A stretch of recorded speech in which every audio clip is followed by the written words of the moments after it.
let's now in depth look at the three revolutionary ideas of the Congress that the Prime Minister talked about, and I'll reveal everything. Number one, appeasement.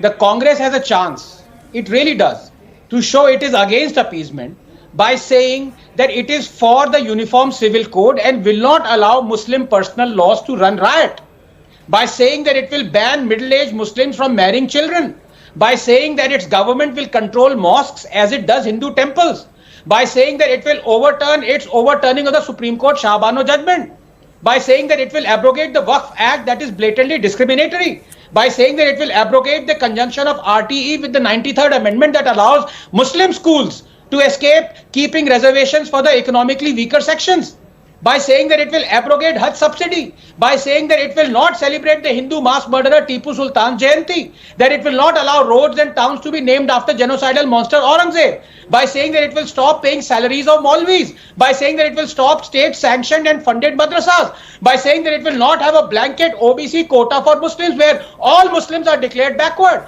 by saying that it will include Islamic properties under its wealth redistribution scheme, by saying that it will pass a law making it mandatory that organs be donated to only those Muslims who have themselves pledged to donate their organs. If it isn't going to do any of these, then the Prime Minister is right.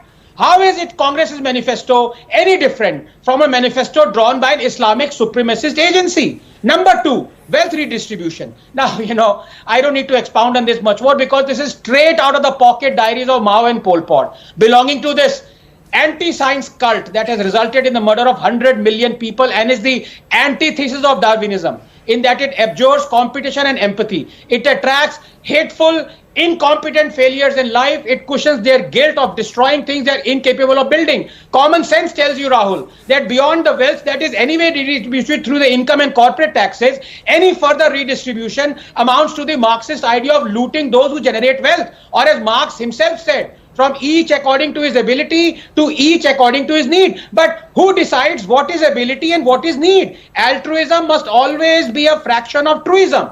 Congress raised corporate taxes to 45% in 1991. Modi reduced it to 22% because common sense tells you that zealous redistribution of wealth reduces wealth.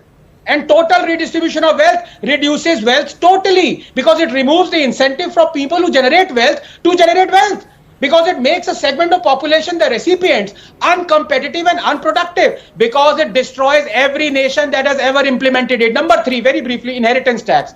Beyond tackling inheritance accrued through slavery and social Darwinism, inheritance tax is draconian. Every generation strives to generate wealth for its progeny. For the state to take half of it is cruel beyond imagination. One saves in the hope that it will alleviate suffering of the next generation. One saves for one's own children, not for the children of Nehru, so they may carry out their crackpot commie ideas. Rahul, I will either have a divided India or a destroyed India, had said Jinnah. While he managed the former, the Congress is intent upon managing the latter with its three ideas of appeasement, wealth redistribution and inheritance tax, because they don't encourage welfare, they encourage warfare. They are ideas that promise to break up India.